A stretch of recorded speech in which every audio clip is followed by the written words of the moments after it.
1. When I was growing up, me and my family lived in a 3-bed detached house in a rural village.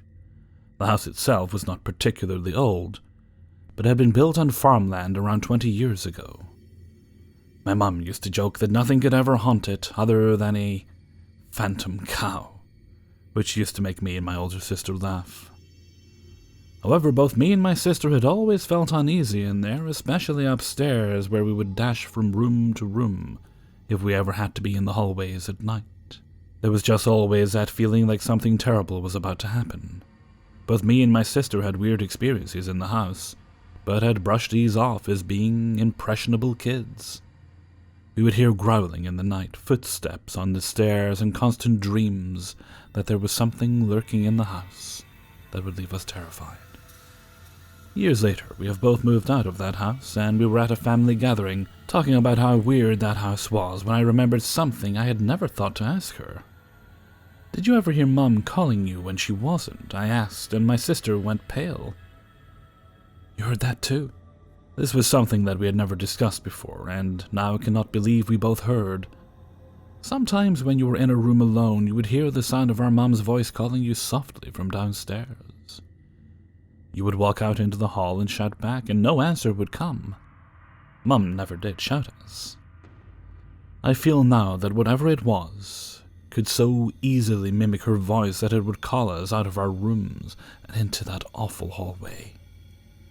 It would also mimic the phone calling in my parents' room, and of course it never was. Whatever it was, it wanted you alone. However, the moment I knew something was awful in that house was possibly one of the worst nights of my life. My sister had gone away to university, and I had been staying in our shared bedroom alone when I woke up in the early hours of the morning with an intense sense of dread.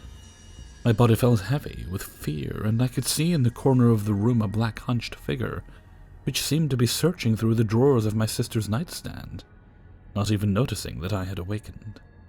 I can clearly remember it to this day as I pulled my covers over my head, my entire body turning to ice as I clung to my sheets almost in tears.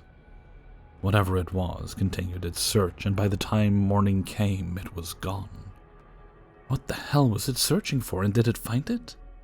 My mum's only experience came one night as she fought the urge to go to the bathroom during the night, and just as she was pulling on her night clothes to get up.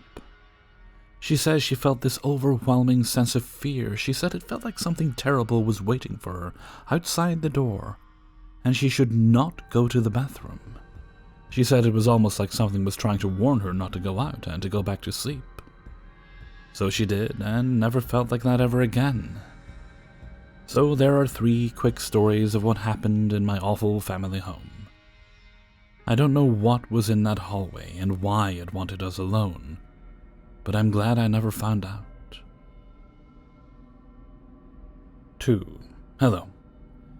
I'm talking about the experiences with the paranormal I've had throughout my life. These are mostly when I was younger. Some of them are from my brother as well. The first is about my brother when he was young, back when we still lived in England. My brother was in the bath, and my mother was with him in the bathroom. He was happily playing with the toys he had in the bath. One moment he stops and stares in the corner of the room. My mother looks there and sees nothing. She asks him what he's looking at, and he says, "Why is there a lady in the room?" This was when I wasn't born yet, and they never experienced paranormal things before in that house. Throughout our lives, me and my brother have always had trouble sleeping. I've had multiple night terrors and woken up in the middle of the night sweating with heavy breathing. I've always been scared of going to sleep in the dark. When my brother started college in France, which is the French equivalent to middle school, he hated it. He was bullied a lot. During his first years, he started sleepwalking, sleep-talking. Because me and my brother shared a room, I would sometimes see him in the middle of the night rise up and just stare at nothing for a few minutes, and then just lay back down again. This little story is about when I was ill in bed. I had the flu, I think, and I was just laying in bed. My parents were downstairs, my bed faced the hallway, so I could see who was coming. I looked from my bed to the hallway, and I could see this woman, like in Victorian-style clothes, who was holding a platter. It scared me, so I put the covers over my head for maybe a minute. I noticed that she should have arrived in the room by then, so I pulled the cover over my head and she had vanished. The next one is to do with my little statue of my guardian angel. When I was born, the nanny that used to look after my brother gave me a little statue of a guardian angel. I still have it. So one time my aunt and uncle came to stay with us for the first time in France. They were in me and my brother's room. She was looking at the statue, and by accident she dropped it and the wings fell off. My mom had always been a bit superstitious about it, and she felt a bit angry when she dropped it. And even now, when in my room, she tries to be really careful when dusting it, and tries not to do anything to offend it. So back to when my aunt dropped the statue. The wings fell off, and a few months later I got a disease called rheumatoid purpura. A few years later, when we were moving house, and I somehow managed to lose the wings. A few weeks or a month later, something bad happened to me. I'm sorry if what I just said seems a bit fake, but I honestly can't remember what happened. I can remember that something did happen, but what I don't know. I also feel safe and warm when I'm around it. I can't really define the feeling that I get, though. It's a bit weird. This is when I was staying at a friend's house. We were watching X-Men 1 or 2 on DVD, and just before the film there was a trailer for What Lies Beneath. It showed a scene where Michelle Pfeiffer was in a bath, underwater, and her face looked really creepy and it really scared me. Note that my friend also shared a room with his younger brother, so my friend and his brother fell asleep. I was in my friend's bed, and my friend and his brother were in the brother's bed, so I was still awake and scared from what I had seen before. I managed to fall asleep, but in the middle of the night I woke up, and I could see the figure of a child or a toy just in the middle of the room. It was just staying there, keeping really still. I could see that the younger brother was still in the bed with my friend. The figure scared me, so I put the cover over my head and I somehow managed to get back to sleep. The next morning the little brother moved to his mother's room and slept there. I couldn't see any toys in the middle of the room that looked like what I saw that night. It still creeps me out. This is when we moved to my grandmother's house, which is in France, because she had recently had a stroke. My bedroom was in my grandfather's old study, which was quite small. It had enough room to fit my single bed, a desk, a chair, and a wardrobe. So her condition got worse, and she had to go to a hospital. She had been relocated to a new hospital, but a few weeks later she died there. This is about a month later. And we are still living in her house. I went to sleep, but I woke up at about 2 or something. But I could see like a tall figure of a man standing in front of my wardrobe, which was 2 meters away from my bed. I was just staring at it for what felt like ages. I was sweating, and I was so scared that I didn't have the guts to move or turn the light on. After what felt like hours, I managed to have the guts to turn the light on, and when I did, I couldn't see anything. It was just so weird and creepy. That night I slept with the light on. When I was little, I also saw strange flashing lights that hover and move in the dark. I don't know what they are. Thank you for listening to this. 3. I've had quite a few paranormal occurrences throughout my life. Everything from talking to my grandfather for about an hour straight, 3 days after he died, and being shoved across the hallway by a black mass. I don't know if I'm sensitive to the paranormal or what the case is. But my life has had some extremely odd coincidences, and after having legally died 7 times, I feel as though the connection has only gotten stronger. So let me get into the meat and potatoes of this post. For over a month, I think I've been astral projecting. Before you jump down my throat and tell me I'm just having vivid and lucid dreams, please hear me out. The first time it happened was on March 21st.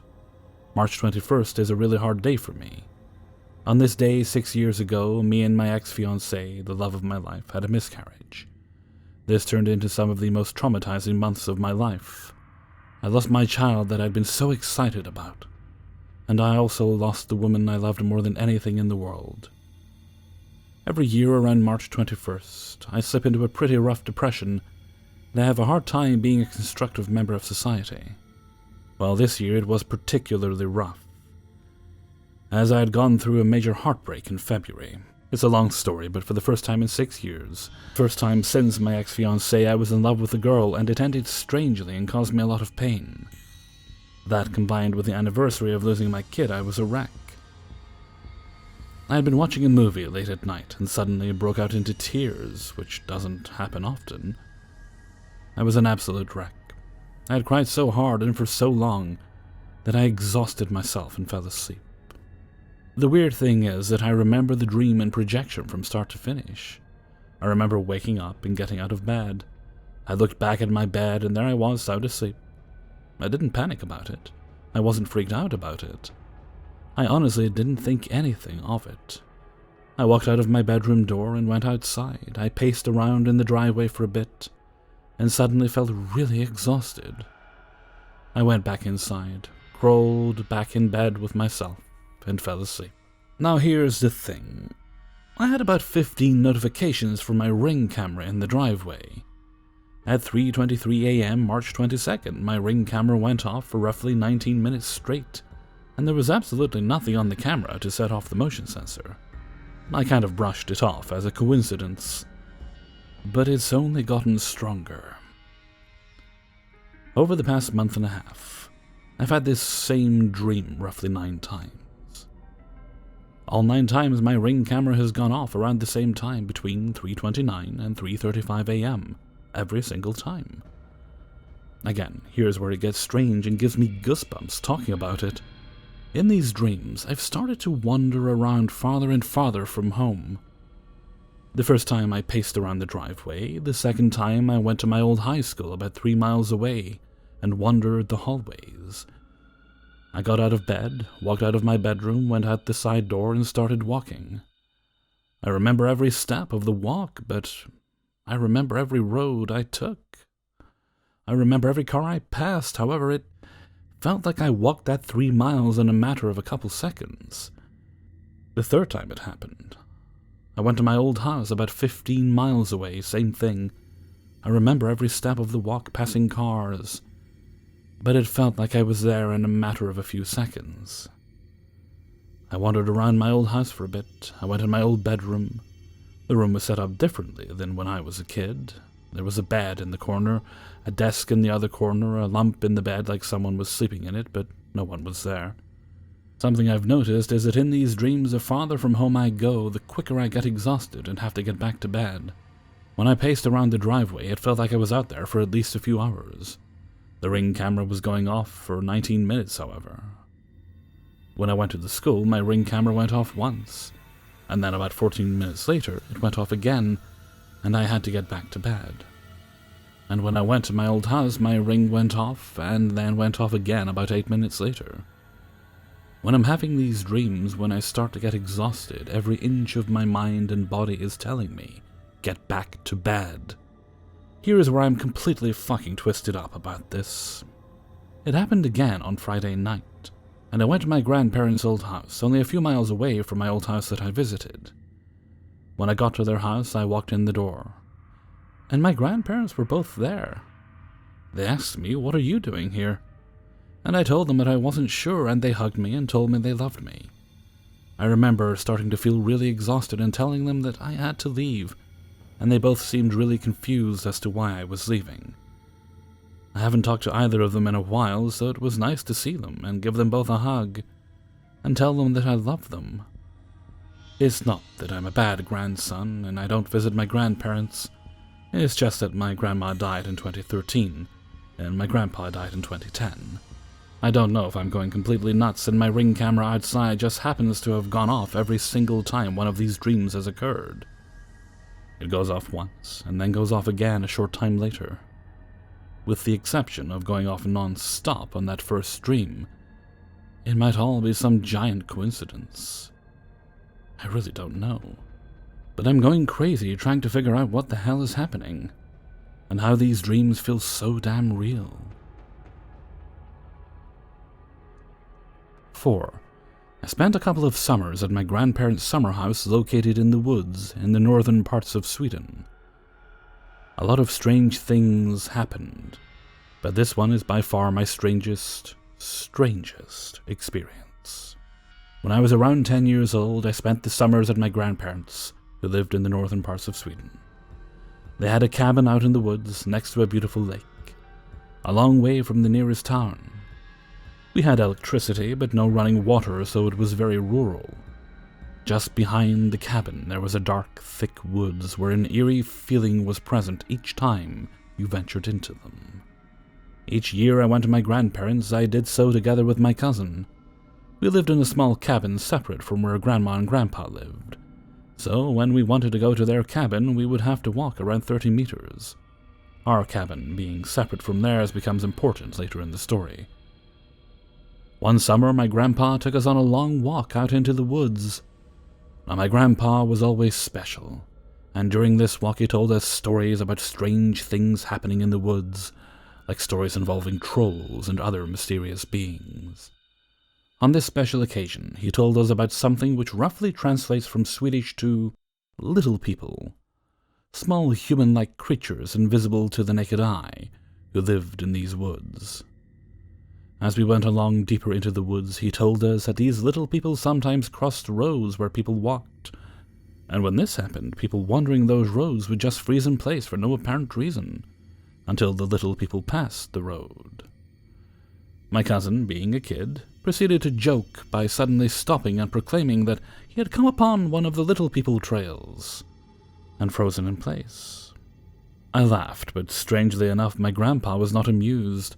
He was adamant that you should not joke about the little people while in those woods.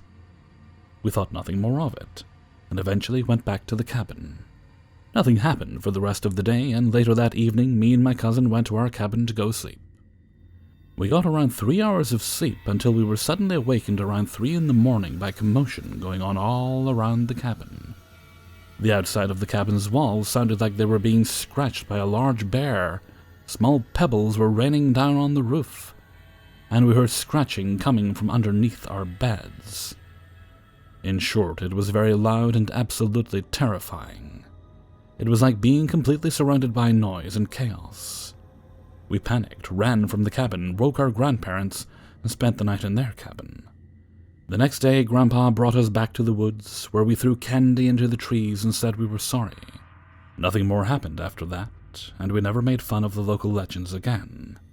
To this day, this is by far the most extreme experience I've ever had. The noise, and how it seemed to come from every direction, was insane. 5. Back in October, I decided to treat my girlfriend to a night away at a popular British seaside town. The town is one of those historical areas which has its fair share of ghost legends and gothic tourism. So there were lots of touristy attractions such as ghost walks, which me and my girlfriend decided to go on. As a bit of background information about the hotel, it is regarded as one of the oldest hotels in the town, and is also a popular tavern among the locals. The inn itself has a rather creepy feel to it, but our room was modern and comfortable. The last place you'd imagine paranormal activity to occur. We set off on the ghost walk with a local guide who knew the paranormal hotspots. Unexpectedly at the time, we stopped directly outside our hotel. "This is the most haunted hotel in town. Good luck if you're staying here." He proceeded to tell us that there were a number of spirits that haunted the building, and guests frequently experienced sightings and unexpected things. However, at the time, we were a bit drunk from dinner, and so we brushed the walk off as a typical tourist trap. We went to bed without any issues. I woke up later that night paralyzed and with a sense of unease. I felt what I could describe as a strong, cold gale blowing around the room. Imagine being outside in the strong, windy weather. The sensation lasted for I'd say 15 seconds, when suddenly it stopped and the room filled with a warm, relaxed sensation once again. I woke my girlfriend to tell her, and she brushed it off, saying it was probably sleep paralysis and a draft. So I believed her and went back to sleep. I thought nothing of it until we checked out. The receptionist had asked us how our stay was, and if there were any issues. Everything was perfect, but there was a real big draft in the room, I exclaimed, as you would. Surprisingly, she casually laughed. "No, that's not a draft. It's just a spiritual presence in the room. It happens all the time in that room," she casually reassured us. Now, I'm really interested in paranormal stuff, so I asked about the stuff in the hotel. She told us that everything the guy told us on the walk was indeed true. and the spirits are those of old landlords and locals who help run the hotel and keep the guests safe. She told me lots of stories of how guests would stumble on the stairs and be caught by an unseen presence, as well as children's lost toys showing up at the point they were about to start crying. She even told us that one of the past landlady's spirits acts as a bouncer, causing troublemaking and aggressive guests to feel ill enough to leave. The receptionist seemed really happy, and was used to the paranormal activity in the hotel, and said she regularly sleeps alone in the rooms without any worry. Obviously, this isn't that much of a scary ghost story, but more of an interesting experience. I'd definitely go back and stay in the hotel. Hey everybody, Hellfreezer here, and thank you very much for listening to 5 True Paranormal Stories, episode 188. And thank you very much to everybody who allowed me to use their stories in this video. If you have a paranormal story you'd like to send along, then please do send it along to kingofthecities@gmail.com. You ever get those days where... Okay, so someone's either shouting or singing in the background. I know you guys won't pick that up because it's not far enough away, it's probably not getting picked up in the mic. What was I saying? Oh yeah, you ever get those days you just feel kind of raw? I've been having a couple of them lately. Like emotionally raw and exposed, and you just want to hide from the world. And I'm already hiding from the world, so what do? Crawl into a cupboard? Ignore me, I'll be fine. I'm just venting, really. Regarding streams, I don't know when the next one will be. Let's just play it by ear.